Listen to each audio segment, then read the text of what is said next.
hột gà nướng, hột vịt lộn, hột vịt sữa, trứng cút lộn, bắt xào đây. Bắt xào đây. Welcome to episode 2, season 2 of 7 Million Bikes. Thanks for listening. My name's Neil Mackay. I'm your host as always. And with me today is Biscuit, who's asleep on the couch as always. But my guest is Sen Nguyen, who I'm very excited to talk to. Today is going to be maybe a little bit more serious than previous episodes because the topic is quite serious. And I do have to give a little bit of a warning that we will be talking about sexual abuse today in Vietnam. And so if that is something that might be a trigger to you or something that would be discomforting, then please feel free to stop listening at this point. But if you are interested, please keep listening. We're going to be talking about her life as a journalist and covering sexual abuse in Vietnam as well, and her experiences, of course, of living in Saigon because she's actually from Hanoi. So thank you for joining me today, Sen. Wow, that was a very big introduction. Thank you, Neil, for having me. How are you doing today? I've been very welcomed by your puppy Biscuits. I'm very happy about that. She's a bit of She's an adorable. angel. So you're from Hanoi originally? Yes, I was born and raised in Hanoi, and when I was 21, I left the country for the first time to go to Korea for studying. Oh, okay. And Yeah. was that like a university degree? Yes, it was. I was very fortunate. I got the Korean government scholarship, and I went there. Originally, it was just for 1 year, and then I liked it so much, so I transferred my study, and 1 year became 3 years. So what did you like about Korea? Wow, that's a good question. I like so many things. I gained almost 10 kilos the first year I was there. So I guess the first thing is food. I didn't live in Seoul. I lived in a much smaller town. I think it's the 5th largest in Korea. Seoul is the biggest.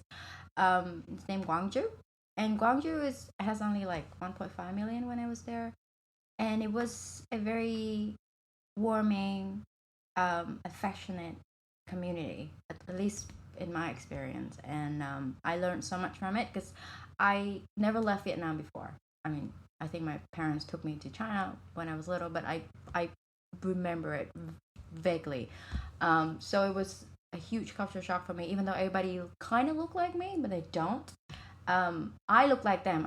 I'm always mistaken to be Korean.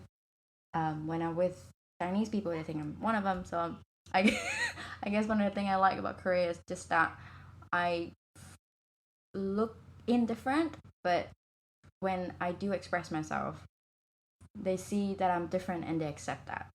I feel, at least in Gwangju, I'm not sure how it is in Seoul. And do you mean culturally different? Culturally different, mindset different. They find it very bizarre to hear a Vietnamese woman speaking an American accent to them. I repeatedly said I've never been to America. I've never been outside of Asia. Please trust me. I've never been anywhere near there. And like, there's no way you sound like you do. There's no way Vietnamese people sound like you do. I'm like, well, Biscuit is like agreeing with me, yeah. But I mean, yeah, I do. This is how I talk. That one of the reasons is because Vietnamese women is the largest migrant bride in Korea at the moment. When I was there, it was the second largest. Now it's the largest. I read your article about this, yeah. So for them, this is the image of Vietnamese women that they have, like less educated. They don't speak English. They come from a smaller town. They are not that expressive. I'm like, well, there are other people just like us. There are other people like me. So for them, it's just very bizarre, and I love seeing that interaction, just to break down the stereotype you have of Vietnamese woman in your face. How did that manifest? Like, what would they say to you? It was never, well, there was one time it was outright discrimination, but like that was very rare. I got asked more than once if I came to Korea if I'm married, which is, I guess, standard if they think that Vietnamese women came to Korea. That's the assumption. If you're Vietnamese Right, and you're in yeah, Korea, you're a bride. That's true. And The other thing would just be like, I don't know if you would call that positive discrimination when they just feel so odd and taken back to hear me speaking English to them in that way. So I feel this a very complex privilege. Like I'm a Vietnamese migrant woman, but I'm not a wife in Korea. So I got this double experiences of being there, which is very rewarding. There are complications there, but I learn a lot from it. So for me, that's important at the end of the day, that I got to learn something. And so I read your article and I was absolutely disgusted. So do you want to tell our listeners then a little bit more about the situation? You're just mentioning now that Vietnam is now the biggest exporter of brides to Korea. I mean, when I read your article, I didn't even really know that was a thing. You know, you always hear about Russian brides, you know, in the West anyway. It's kind of, you hear about, you know. Are we talking about the South Korean brokers? Yeah. So tell our listeners a little bit about that if they haven't read your article. Okay. So let's just make it simple. So Korea has been suffering from a low birth rate. It's one of the lowest birth rates in the world. And essentially what is happening now is that the suburban areas and less rural areas, they're suffering from the lack of wives, because women, when they get a degree, they're more educated, they move to the city or further overseas for better opportunities, whereas men who are farmers mostly, fishermen, they stay where they are to keep up with the family businesses, so they can't find a husband, they can't find a wife. So what happened was that this year South Korean government offer subsidies to 35 how do you say that word? Municipalities, which is called, what is it, like marriage subsidies to these localities, so they can use this money to go overseas to find a spouse. The idea is, so the target is mainly men, obviously. The idea is wonderful, like you want everyone to have a family, blah blah blah, but it doesn't guarantee protection and right for the other half, right? And one of these this subsidy, one of the things that is covered is brokerage fees. Now they can use it however they want. It's for brokerage service, but then they don't actually anticipate how these brokers are doing to offer these services. And I came across this report that was written by a watchdog organization in Korea. Now I have to mention this. This is one of like the backstage story when it comes to any journalist's work. I killed myself writing this story because all the findings or reports were in Korean. I had to read it in Korean, process it in my brain, explain it in Vietnamese to my boss, and then write it in English. I think I have a few gray hair after that. Like, it was insane. Like the story came out just as I want it to be. It could be better, but it's quite satisfying for me. But yeah, it was very difficult. And so they would offer these brokerage fees, and essentially some of these South Korean brokers, they go online, they go on YouTube, and in Korea there's also Naver, which is a Korean version of social network instead of Facebook. And they promote these women in ways of like, if you scroll through Amazon, you see product without the specifics. That's how it goes. That's how they look. They even number these women, and their information about their age, where they're from, their hobbies, how willing they are to marry a Korean man, what they're looking for in a man. But the other way around this picture is not available, as in these women don't see the men who are looking at them. And by law in Korea, South Korean brokers cannot show more than one woman at a time. But at that space on an online platform, they're seeing 1,000 women in a day. That's obviously something wrong there. So my story was just going through that direction. There's only one thing that I regret about that story is I didn't get to talk to any of these women, because when you look at these YouTube videos that's showing them one by one as a marriage item, they don't show their contact details. They only show their names. I tried to track one of them down, but obviously they didn't want to speak to me. I also contacted the numbers listed in the YouTube channel information like about like, because they say if you like any of these girls, contact us, here's our number, blah blah. I did text them, I did say who I am, and then respond, which is fair and understandable, I guess. But yeah, that's a very intense story. But we don't know if any of them is being coerced into doing this. We don't know, because I'm not a human trafficking expert. I can't see the signs. But yes, there has been pushback. When I share the articles, one of the readers was like, well, what is the difference with Tinder then? It's very similar. We put people online, they consent to it. What's wrong? Oh, these women want the same thing. They want to get a husband. What's wrong with that?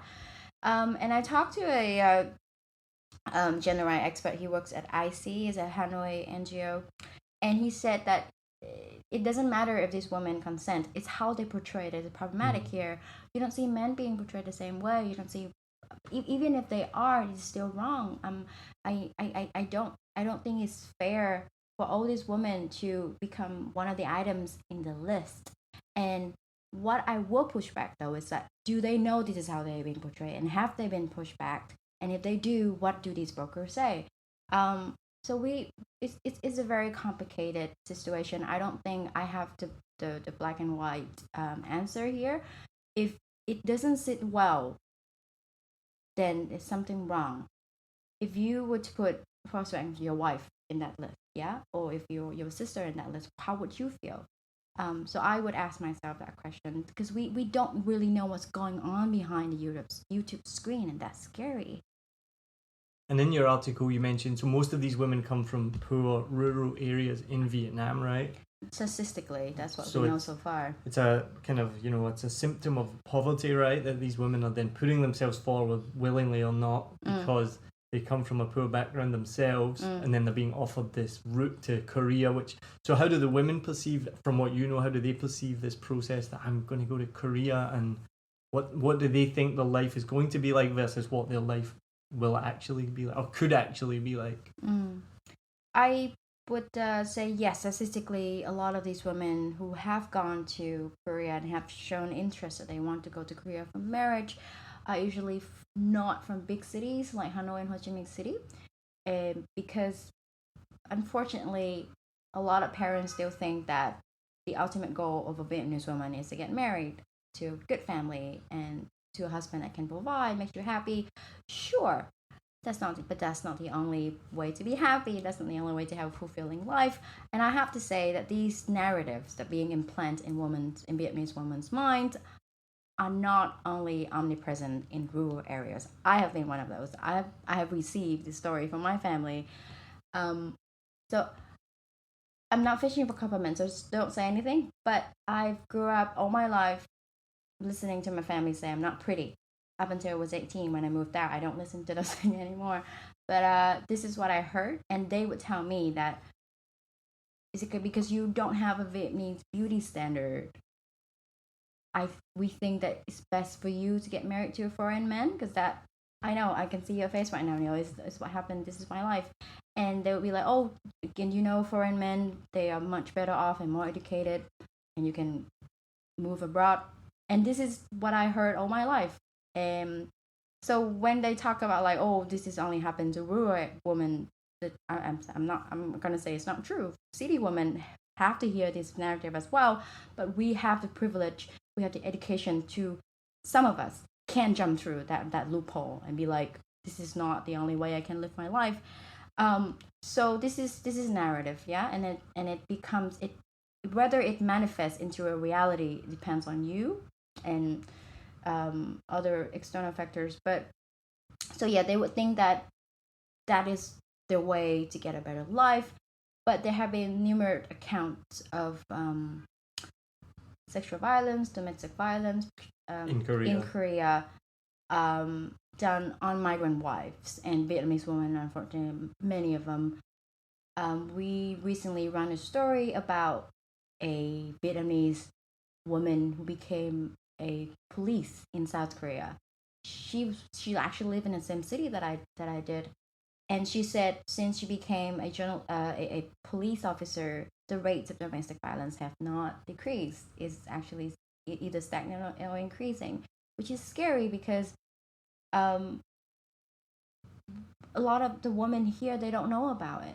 They still think that Korea is, what is it? Is a Asian version of American dream, I guess. Like, but it's not true. And all these reports and findings are not within their reach because they're not reading this. They only see the tunnel vision, which is not a fault of theirs because their goal is to not be bothered by the complication, but it's to get there, to have a happier life that they can provide to their family. So the root problem here, I think, is not that these women are, how to say it, they're not gold diggers, but they just want a better life. They deprive of education opportunities, they are deprived of information, and they are deprived of the narratives where they can make it on their own without relying on a better off male. So these women, they're not being sold, right? They're being offered the opportunity. Is that what it is? And then there are evidence that some of them are trafficked. Right. So I'm not gonna say that there's no human trafficking elements in it. But the way it's presented is here's an opportunity to that's go to Korea. All human trafficking story has that element of incentive. Yeah. Oh, we have a good job in China. Do you want to come over? Oh, there's a very loving, kind of old Korean man, but he has money and he can take care of it. Would you like to come? There's always incentive there, right? Because I do work with, as I help through my job, we support Blue Dragon, who you're probably aware of, an unbelievable job about sex trafficking. And they do a lot of initiatives to go into places like Wei, where there's disadvantaged rural women who have been trafficked, and children as well, and they go in and educate right at the village level to be like, if someone comes in and they offer you this opportunity and they're telling you it's going to be like this is the reality. Is there anything in place right now to help these women who are being put on YouTube and sold like cattle to Korea, or is that just going to continue on? Like you're saying, Vietnam is now the biggest exporter, which is a crazy thing to put it like that, but the biggest exporter of brides, of women, essentially. Of women to another country. Is there anything in place to stop that happening? Okay, you're asking about solutions. So in my story, the South Korean Brooklyn story, I did mention that I contacted the Ministry of Gender Equality and Family in Korea, and they didn't respond, which should have been in a story, but it's not. But I did contact them, and unfortunately there was no response. Vietnam is making progress. I have to say, it's not like we are aware of the problem and we are avoiding it. It's not that. And media coverage is a step forward. It's a step forward. It's a step that pushes us towards that goal. I don't think we can ever. I'm going to be blunt. I don't think we can ever eradicate this problem for good. It's always gonna be there. There's always some woman who's gonna get tricked. Boys are being being trafficked as well for labor, mostly to the UK, for example. But what is important to me that we are making progress towards that direction. There has been commitment and efforts by both governments. This is not recent. It had happened since many stories and accounts and evidence that South Korean men are abusing their migrant wives. So there has been educational programs for wives to learn Korean, to learn about the culture. There has been less lesson and program for the men to learn about their spouse, culture aspects and what they need and so on. And that's rare. And for me, that's where it should be hit harder. It should be pushed further.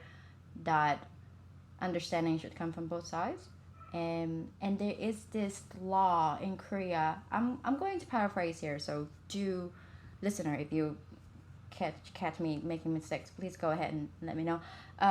There is a law in Korea where the migrant wives cannot stay or retain her residence if a divorce happens, and she cannot prove that it's from both sides. What does that mean? That means if she cannot prove that her husband is also doing something, she has to leave and has to leave everything behind, and in many cases their children there. But that's, for me, is very bizarre because a divorce is hardly ever just one person's fault, right? Right, Biscuit? So that law to me, it just doesn't make any sense.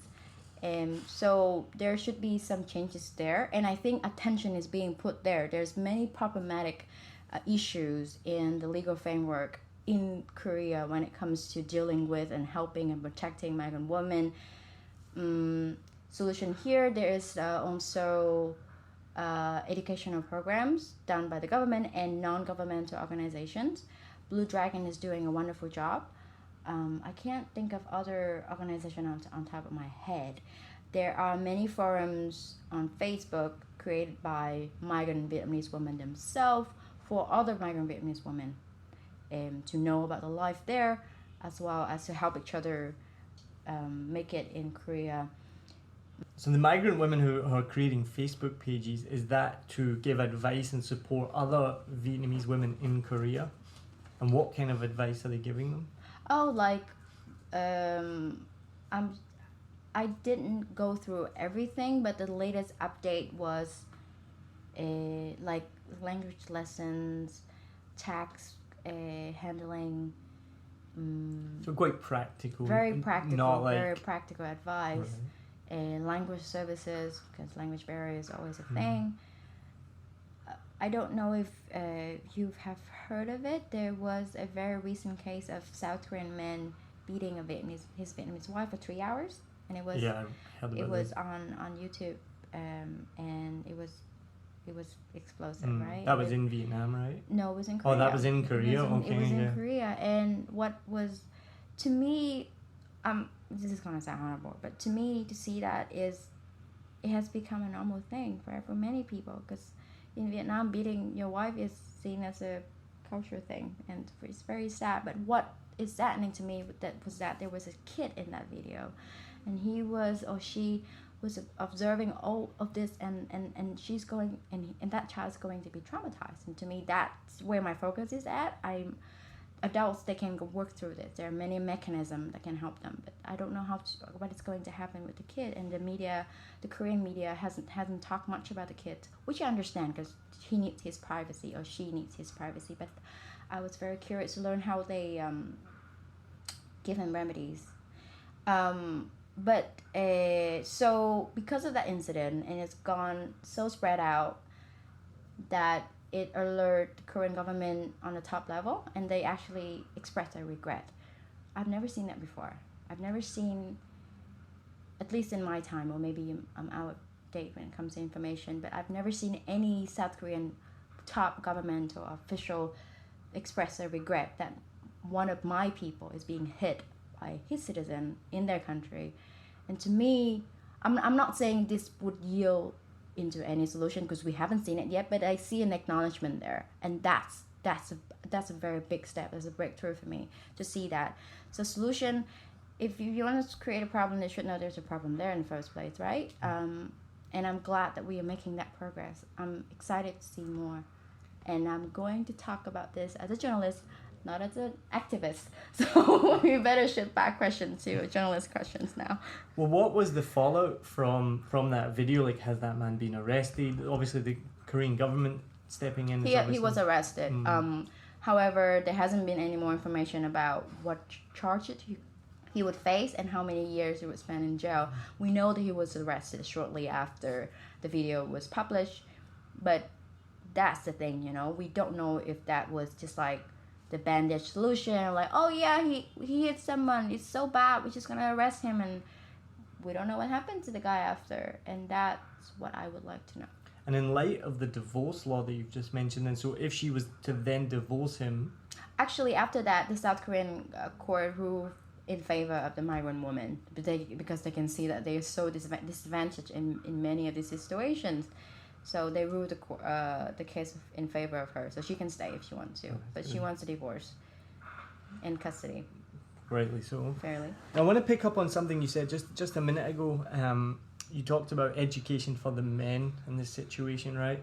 Which I think, it's so crucial, right? Because so often it's, what can the women do to stop this, right? But they're the victims, they're not the perpetrators. And this goes back, growing up or you talk about kind of rape culture, and you go, what was the woman wearing, things like that. You know, you've heard this advice in the past, not so much now, I don't think, but in the past, like, you know, don't go out in a dark lit area with a short dress on. But it's like, well, a woman should be able to go wherever she wants, dressed whatever she wants. She's not inviting rape by being dressed like that.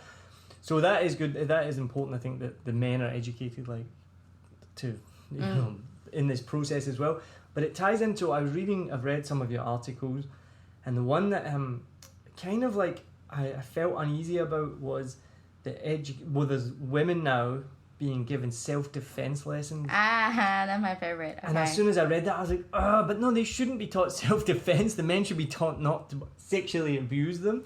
And I know that it's a practical solution, but at the same time, I'm like, women shouldn't have to learn self-defense. You know what I mean? That should not be the solution to this problem. That's very interesting. Yeah, this is going to be a heated debate.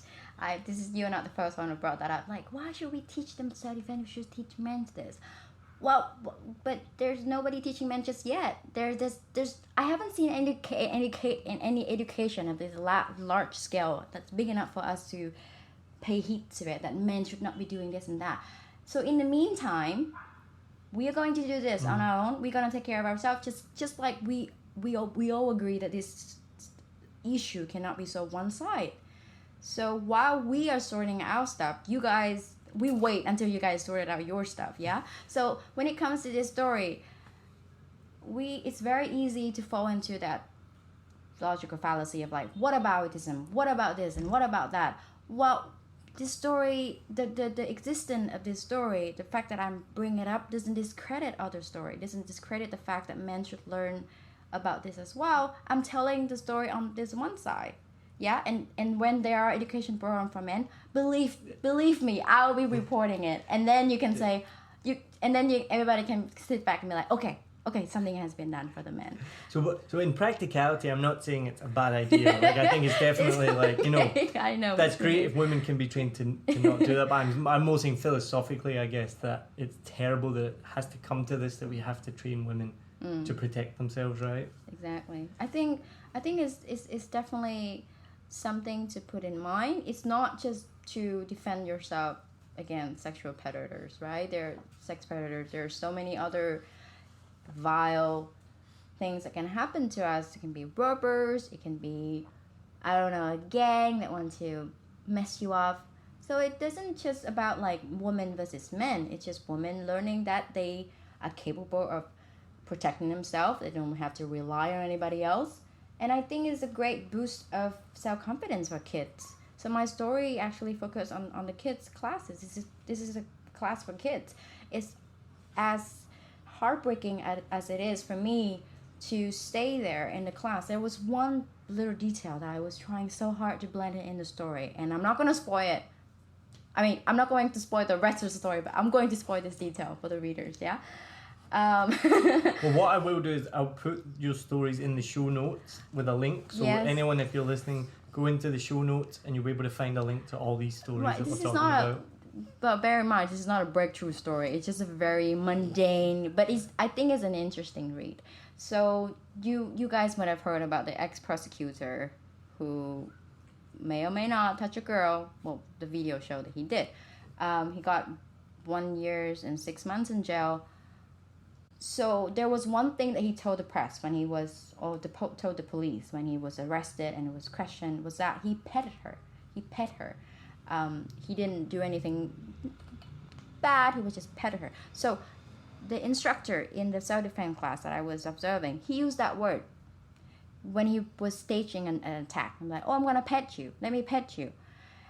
And it hit me that word itself, from a very affectionate viewpoint, from a standpoint, has now become a tool to teach kids that men or anyone cannot touch them. That for me is a huge, how do I say this? It was shocking, and it's not something that I want for my kids. If I were to use that word, I cannot use it now because somebody has spoiled it. It was not supposed to be like that. So for me, sexual abuse, in cases there are certain words and linguistic tools that predators use, and it's just and it will become this traumatic trigger if you were to be in that situation, or if you were just emotionally affected by that story, you will not be able to use that word anymore. And for me as a journalist, my whole life, my whole career is about words, right? And now I'm just traumatized with that word itself. So that's detail for me. It's very crucial to put it there. So I'll just give another reminder that we'll probably move into maybe talking a little bit about your work regarding sexual abuse in Vietnam. And so again, if that is discomforting for you to hear, then please feel free to stop listening at this point. And I do want to say as well, I really appreciate your work because as a stupid Westerner foreigner, and I've been ignorant enough not to learn the language, so I don't get access to all the information and what's going on in Vietnam. So I do appreciate the work that you do and that VnExpress does. It's really one of the only outlets that we can read Vietnamese news in English. And obviously some of these cases are going nationwide, like so this ex-prosecutor that you're talking about, that was happened in District 4 where I used to live, and it happened in a building one of my friends lived in, and I've seen it. It's absolutely disgusting. And if you don't know what we're talking about, again, we'll have the link in the notes. You can see it. Just this week he's been sentenced to 1.5 years in jail, which is fantastic, but he's appealed it immediately after. So we have to keep an eye on what's going to happen. Just a quick note, yes, I do work for VnExpress, the English newspaper. However, all the views I'm expressing here are mine and not any other publication that I work for. So I know that you wouldn't call yourself an expert on sexual abuse. Exactly. But you have written many articles about it lately, and not just yourself, it's getting more and more high profile in Vietnam. Obviously this case with the ex-prosecutor. There was the ethics teacher up north. I remember that one was quite recent. That was horrible. And more it's in the news, which is great because if we can bring more attention to it, hopefully we can help prevent it. So in your opinion, what needs to change in Vietnam? What needs to happen in terms of policy, awareness, education to help protect more children here?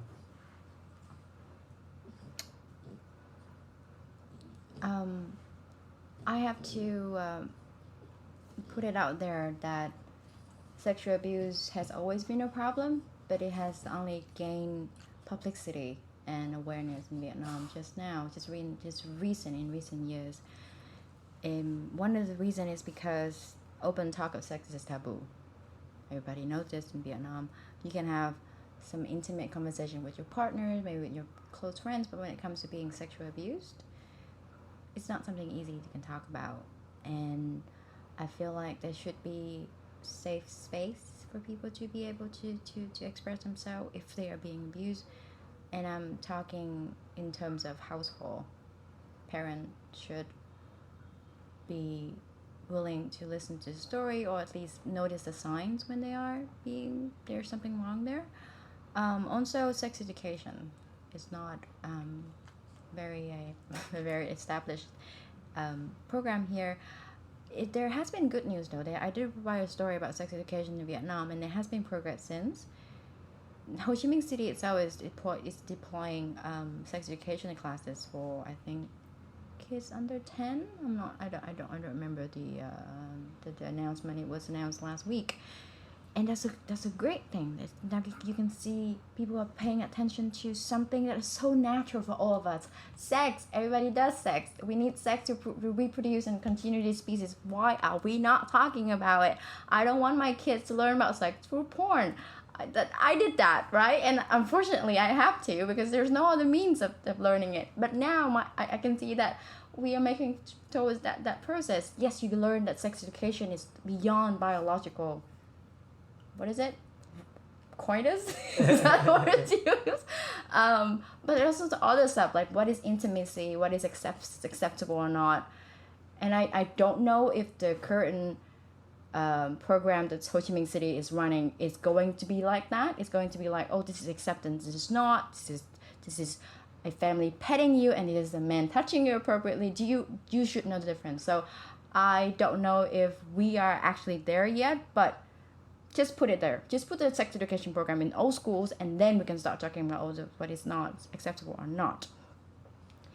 So yes, we are talking about that. There's also the Congress and the national government officials have talked about readjust and amend the legal framework when it comes to sexual abuse. There has been opinions that there should be in the National Assembly, that there should be harsher punishment for child offenders, and there should be clear definition of what is sexual harassment, what is sexual abuse, and what is sexual molestation.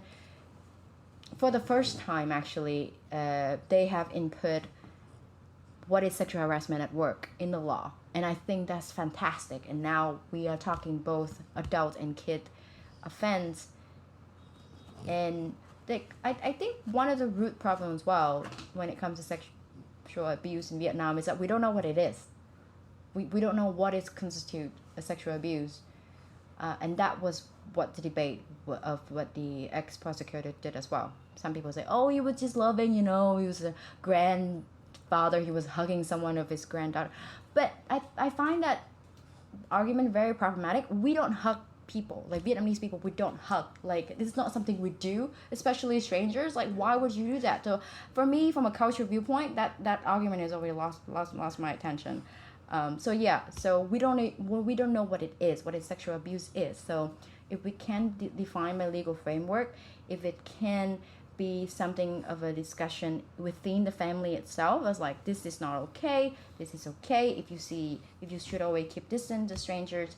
I know this will go back to your original argument about like everybody's being too cautious, women and girls should feel safe wherever they are. Unfortunately, it's not as safe as we want to, so there should always be some attention going into what is okay and what is not.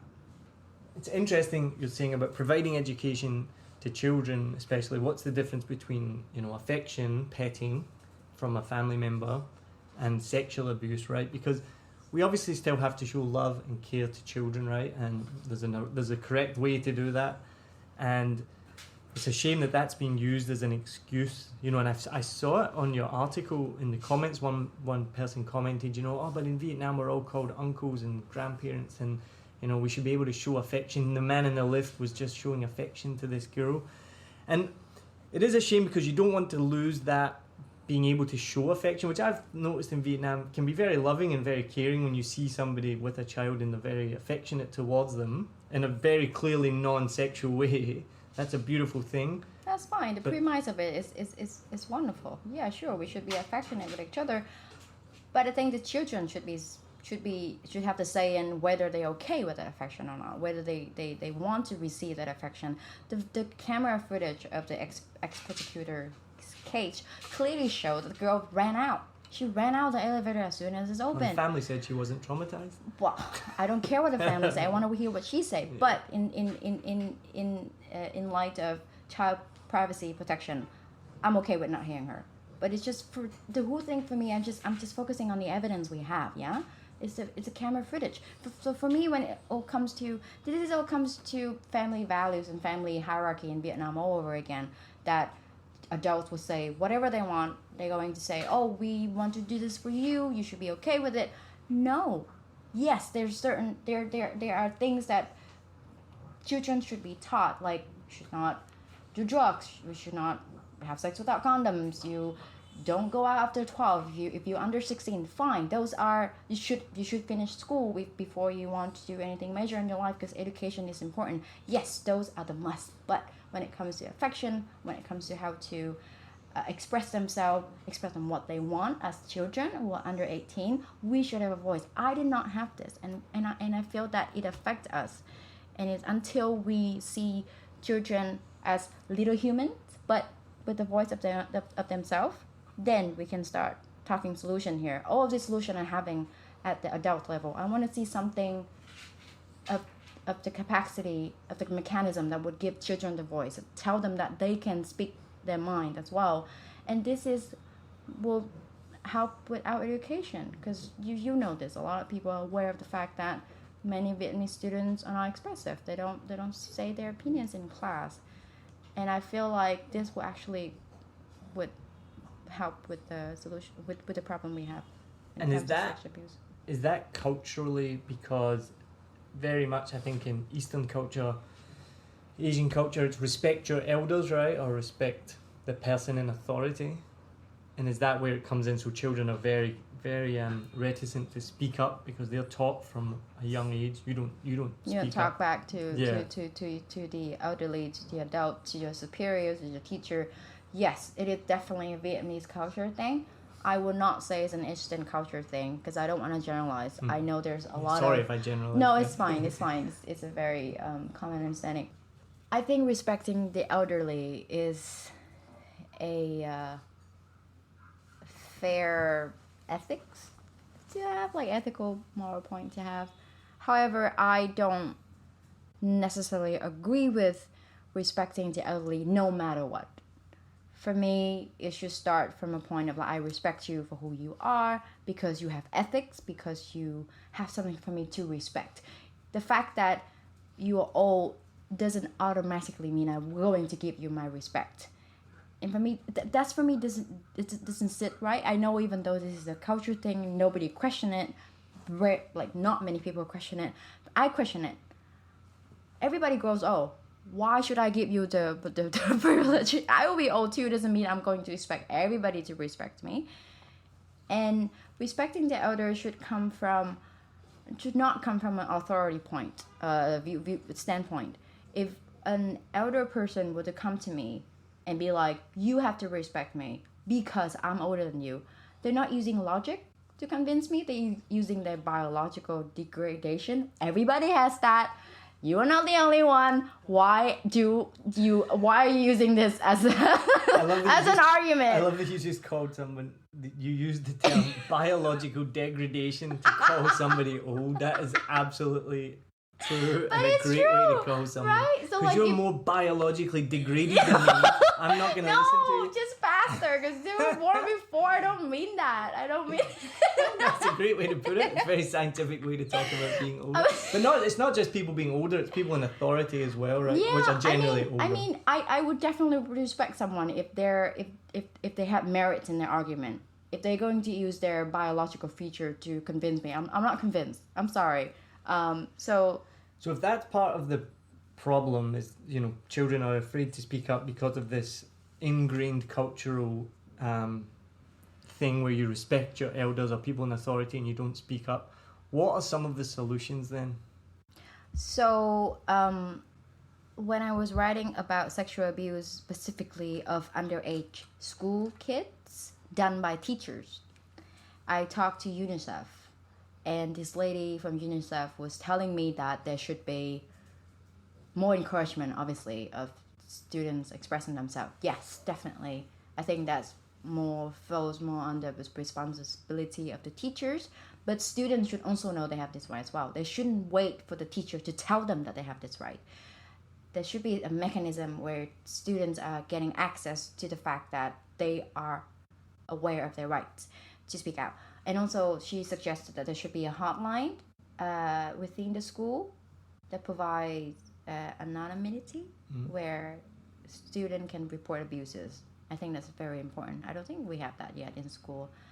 And also, there's actually been solution by the government, by the top government. The Ministry of Education and Training in May made teaching prevention of sexual abuse mandatory in elementary school across Vietnam, starting this year. That's fantastic. So essentially, kids will learn what is good touch, what is bad touch. That's fantastic. Very excited about that. So reporting on something as serious as sexual abuse in children, how has that affected you personally? It's very graphic. There are stories, there's things you read in the story because I put it there, because I pick out the best pieces that reflect the story so the readers get to know what is going on, but there's also graphic that I don't reveal. And I will only talk about it with friends, or if anybody asks me within reason, I would tell them. So for me, it's to deal with the fact that I'm losing faith in humanity every day, writing these stories. And that's the trick, As a journalist, I feel I'm still honing my skills. I'm no expert. I'm not very senior. I'm earning my stripes. But as a journalist, my understanding is that you have to teach yourself that everything is interesting in order to report about the reality that we live in. And I don't find sexual abuse details interesting. It's not interesting. It's disgusting. But I have to package it in a way so that people are aware of this problem. So for me, that's very difficult. For me to have to jump through, have to power through that emotional breakdown that this is happening to kids in my age and kids younger than me. So it has affected me in a way that I would find myself like trembling. I couldn't type. I can't believe this is happening to some of the kids and a lot of my cousins at their age as well. And when I got through that, I pick up the phone, I call my aunt and my uncle, and I tell them this is what I know, this is what's happening. Are you talking to your kids about it? So I have managed to manifest or to transform my fear, me being shocked, into something, into some action besides writing. And I'm not going to be. I want to separate my journalism and my activities to counter this problem. I don't want them to collude. So I'm going to care my family. I'm going to tell them what I know. We never talk about this in my family. My grandmother has 7 kids. So I have 6 uncles and aunties, and each and every one of them has their own family. So you can imagine how big that is. My father had 6 brothers as well. So like they having their own big nuclear families. And I want to be the one who break down the silence, like, let's talk about sex.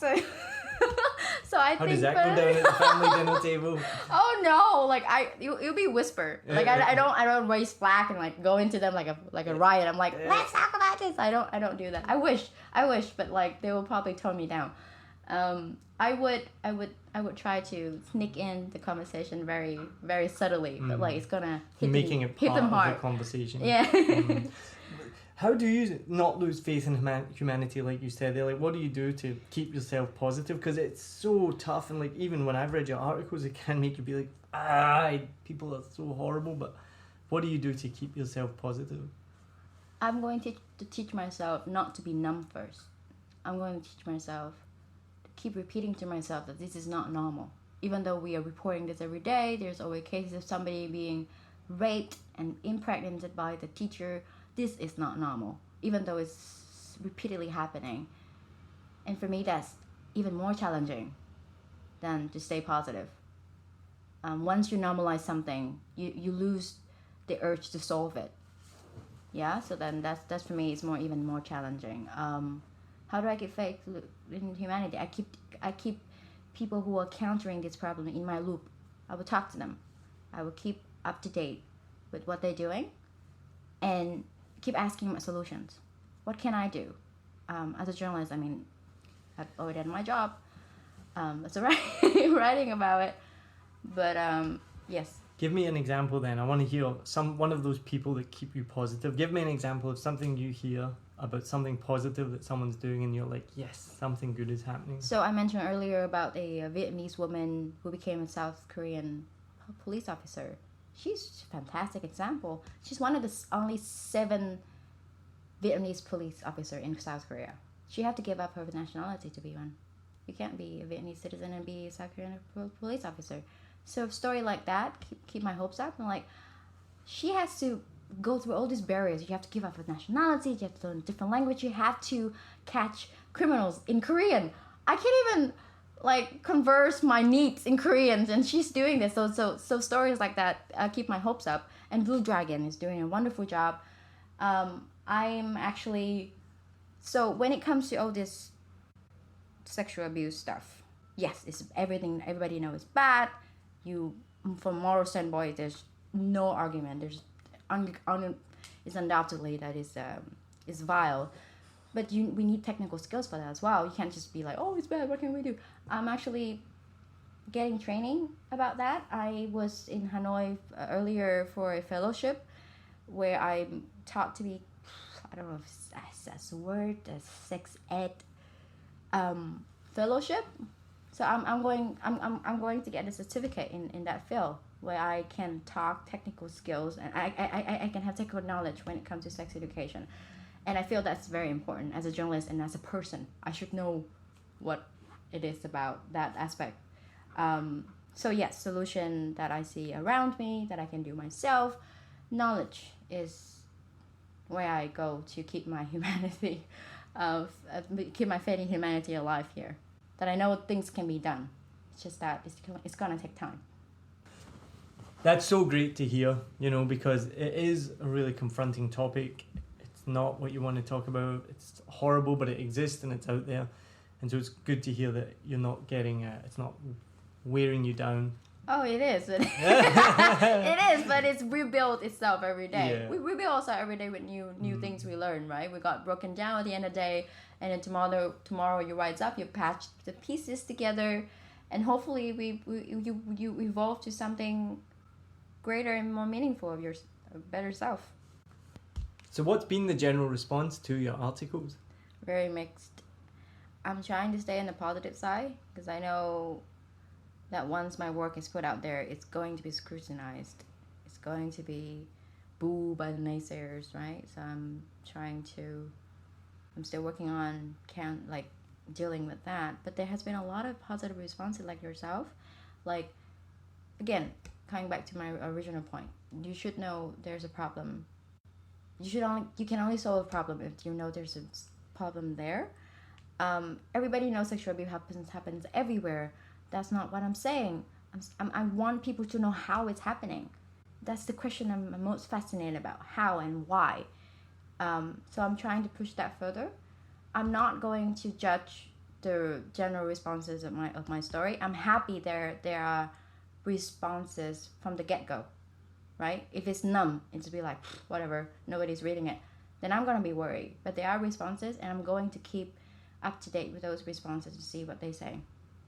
Has it affected your relationships with men, or I don't know if you're lesbian, with women? Has it impacted on your sexual relationships? Because for me, that's such a tough and horrible thing to write about. Has that had an impact on your life? No, it has not. Unfortunately, I've been very lucky to meet like-minded people, at least when it comes to sexual integrity. We have mutual respect. And I'm very vocal. I'm very vocal about what I do and what I believe in. So it's actually strengthened my relationship with people around me, with my romantic partner. I don't think it's actually affected us in any way. It affects me personally, but I'm not going to exert my anger of what is happening in the world on whoever I'm with. I don't think it's fair. Unless they are showing some signs that they are doing something wrong, then that's a different story. But I haven't, I think because I'm aware of all this problem, I would know who are the red flags, what are the red flags, so I wouldn't even begin to be with those people. So no, it has not affected my personal life. Good, no, that's great to hear.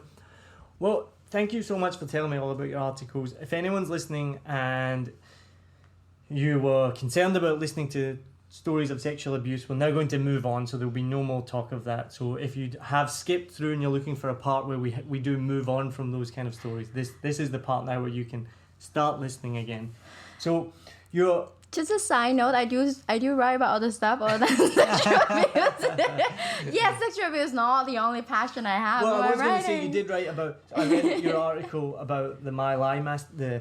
My Lai Massacre just this morning, and I actually had tears in my eyes at the gym reading that. So I'll post that one because I've been aware of the My Lai Massacre for a few years now, and it's just one of the most horrible atrocities ever. So we'll post that article. And I was going to say, so tell me a little bit about I read your article about transgender and LGBTQ. Tell me a little bit about that in Vietnam, because we've talked about this on the podcast before. We had Daniel Doan, who's an out and proud Vietnamese man, in season 1. It's come up a couple of other times. I've been most impressed in Vietnam that it seems to be that, and you can correct me if I'm wrong, but Daniel kind of backed me up on this, that there doesn't seem to be too much discrimination towards LGBTQ in Vietnam in terms of daily life. Like, I feel like it's and he was kind of saying the same, like, people just don't really care. It's kind of like, yeah, you are who you are. I don't know, would you find that to be true as well? And what's your experience writing about that community? I would agree with What was his name? Daniel Duan. Yeah, you haven't listened. You got to go back to season Oh, sorry. 1. Yes, I will. I will do my Go homework. back to season 1. Listen to his episode. So we talk agree about that extensively. I agree with him. At least in Ho Chi Minh City, I'm feeling that. Yeah, I'm Ho Chi Minh seeing City. it. Sorry, Ho Chi Minh City. You can't say Vietnam. That's a bit stretching sorry. it. So let's specify. We did talk about it. It's very different once you leave Ho Chi Minh City. Yeah. I'm definitely going to say that Ho Chi Minh City is much more open-minded about LGBT presence and their expressions, which is lovely. This is one of the reasons why I love Ho Chi Minh City, love Saigon. However, it's very different for one to be indifferent about one's sexuality and actually respect it, I guess. It's like, oh, okay, I don't care what you do, just as long as you keep it away from my sight. That's very different from I don't care who you are, just be happy and be whatever you want. And which one of those two? It's very mixed. Right, I would say. I don't want to generalize. I know what has been the reaction to the LGBT presence, and I would say those are the two. Or the third one would be like, this is fantastic. I'm going to be part of this movement. I'm going to advocate your rights. So for me, those are the 3 responses or reaction I've seen in Saigon. I'm not going to say other city because I haven't been to other city. In Saigon, I've seen those. Yeah.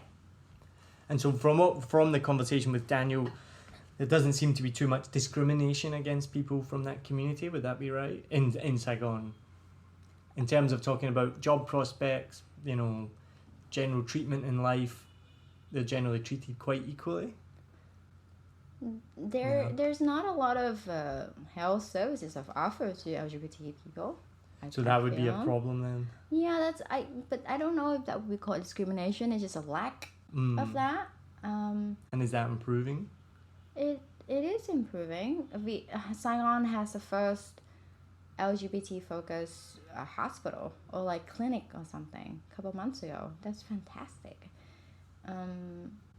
And the LGBT, the transgender law also stipulates a lot of access to health services. Unfortunately, it has not come out. It has not been passed as a bill. So I'm really expecting to see that happening soon. Oh, that's good. And last question before we move on to the final questions that I ask everybody. My last question: which one do you prefer, Hanoi or Ho Chi Minh City? Oh, that's a trick question. I'm not gonna get away with that answer. I'm not going to answer it. Hoi An. Fair enough. We'll leave it at that. Hoi An's pretty awesome. So we're going to finish with a series of questions. We ask every guest this at the end of each episode in season 2. First question is, what kind of bike do you drive, if any? Scooter. Yeah. A white scooter. I have a lot of leg space, which I'm deprived of on airplanes, so I'm very happy about that. And so have you always driven in Ho Chi Minh City? Oh, of course. I've been driving since I was 16. And how do you handle the traffic here? It's in our genes, man. It's Vietnamese. What kind of question is that? Well, I asked 2 last week. I said, how do you deal? Why is there not road rage here? Because, in the West... Road rage? In the West, there you get are road rage. There. Not really. Everyone's so chilled. There's just chaos going on left, right, and centre.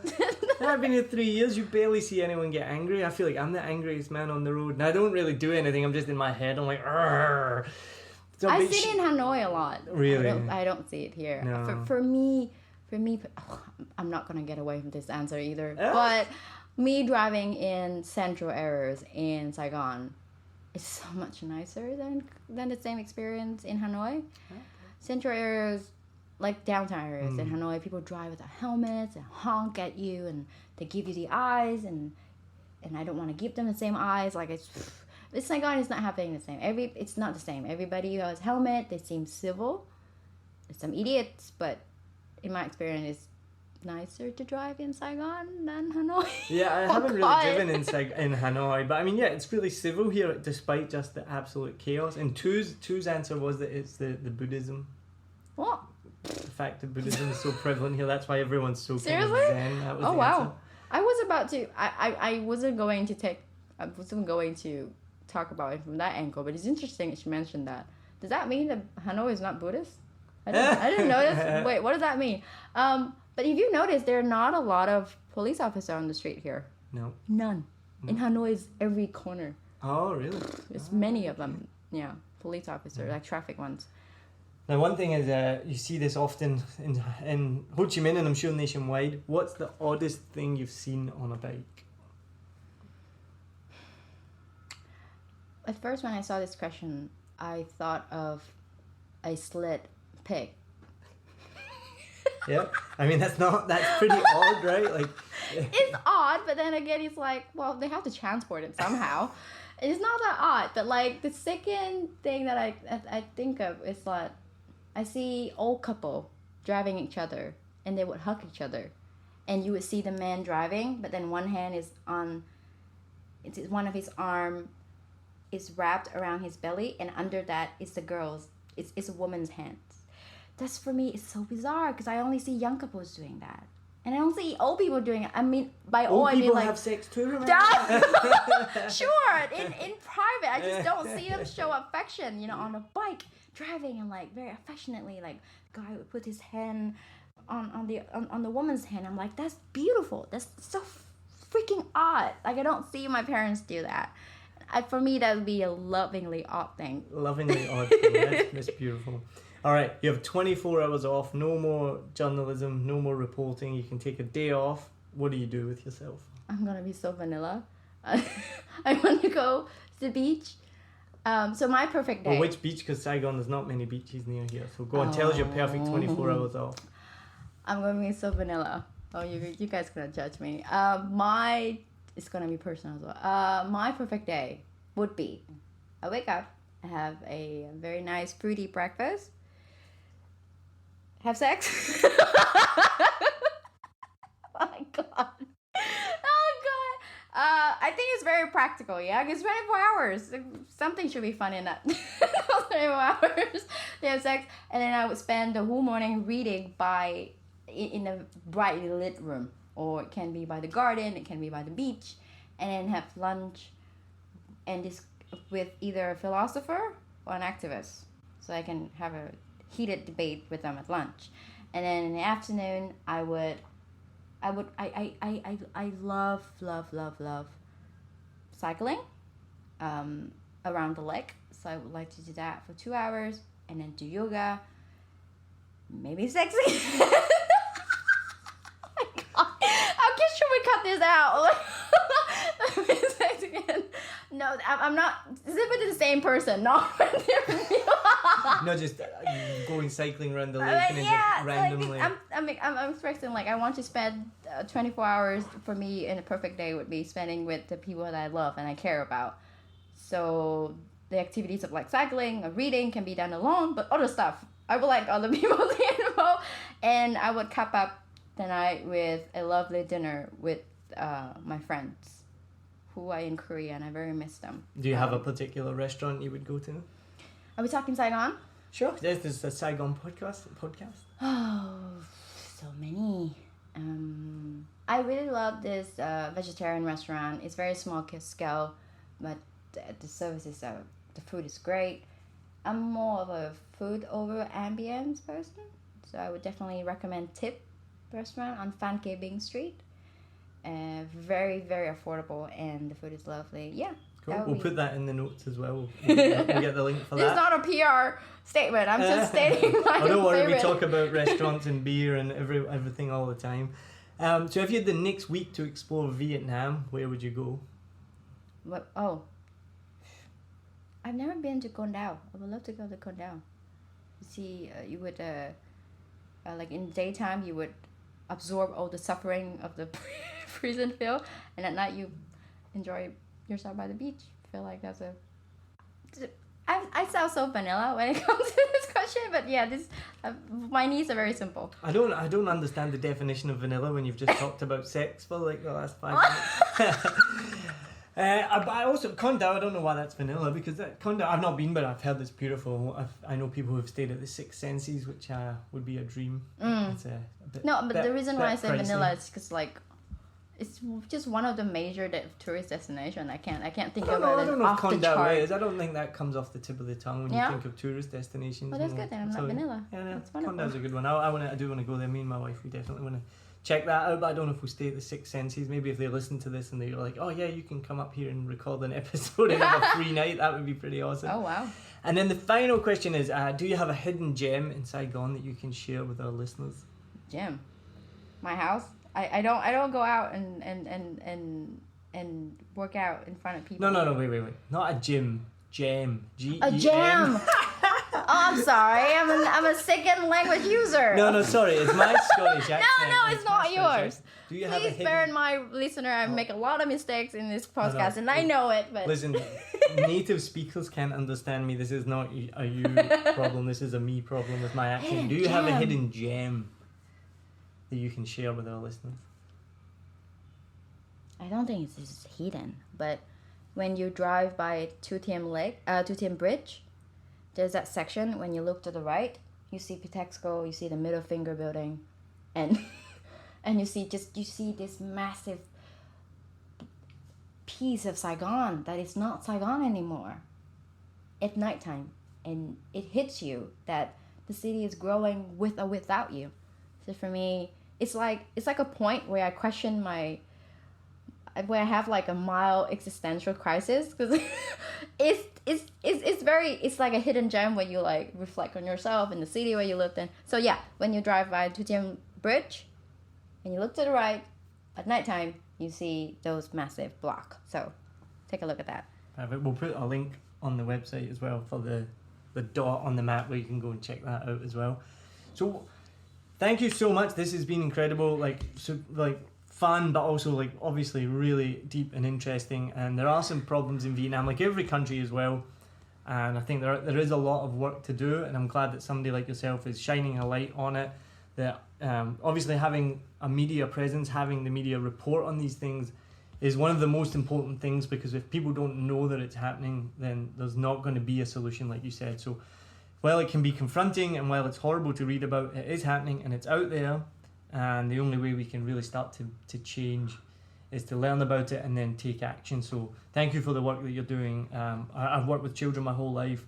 I think it's one of the most abhorrent things in the world, and so the fact that we can start to make a difference is supremely important. So well done on your work. What's next? What have you got? Obviously you don't need to tell us about specific articles that you're maybe writing, but what's next for you in your career? Right. I'm looking forward to write more stories about children. At the end of the day, I think the message I want to send is that I want children in Vietnam to have more voice. Not to have more voice. They do have voice. For them to have means to express them. Because I was deprived of this opportunity, again with the cultural hierarchy or whatever, and I really want to break that down.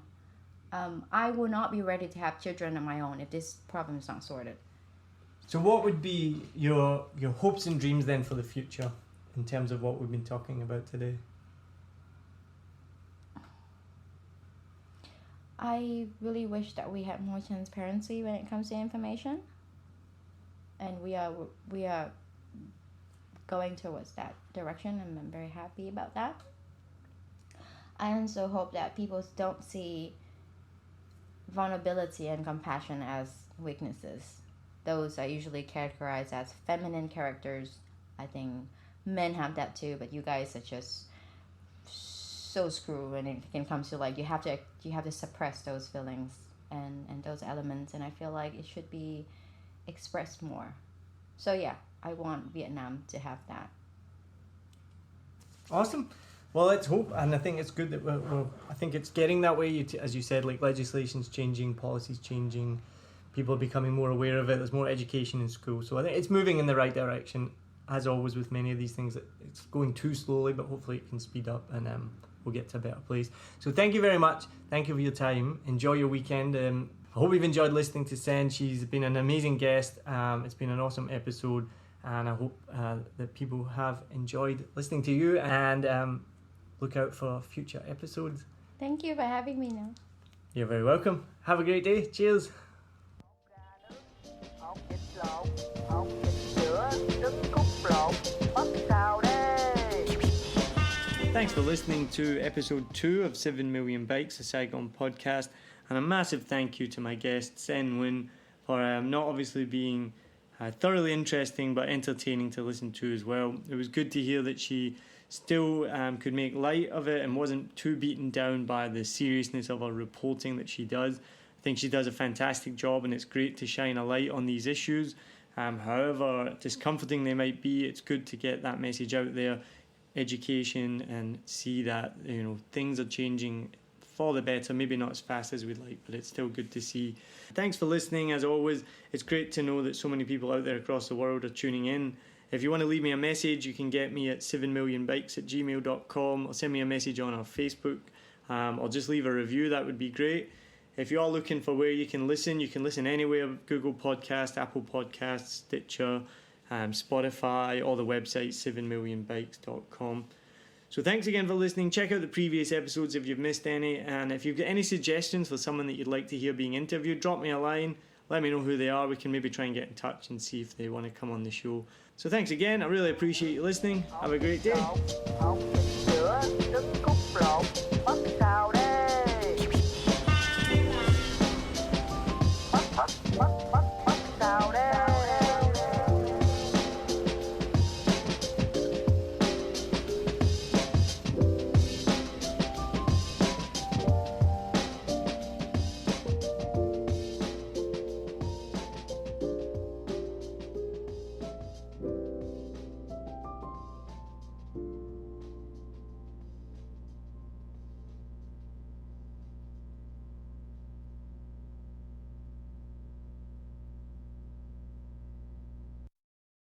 I hope you enjoyed this episode. If you're like me, you may use your laptop at places where you have to use public Wi-Fi. This opens you up to digital snoopers. It's a massive problem. It can be your internet service provider, or you know who, looking at what you do online, or a cyber criminal trying to steal your bank passwords or credit card info, or even a hacker at the next table trying to steal your sensitive data. These days, it is vital that you keep your data safe. NordVPN keeps all of these snoopers away. It makes your internet activity private, protects you from accessing dangerous websites that are phishing for your data, and lets you enjoy your favorite content securely, even while away from home. And it's easy to use, even I could use it. I've actually been using NordVPN for years now here in Vietnam, and I'm excited to be an affiliate partner with them. I've used NordVPN to watch Netflix, BBC, Disney Plus with ease. And I also know that my information and data are safe from prying eyes, whoever they may be. Join now and you'll get 68% off and 3 months free when you go to my link, nordvpn.com/SMB. Just again, for those hard of hearing, nordvpn.com/SMB. The link is also in the show notes. I know nobody checks them out, but go check that out and you can get the link from wherever you're listening to this podcast. As an affiliate partner, it also means that I will get a small commission when you sign up, but at no extra cost to you. So not only will you be getting a great deal through 7 Million Bikes, you get a great VPN and you'll be supporting 7 Million Bikes podcast. Stay safe online and enjoy the shows you love. Any questions, just let me know. You know how to get in touch with me. And thanks for listening to this show. Cheers.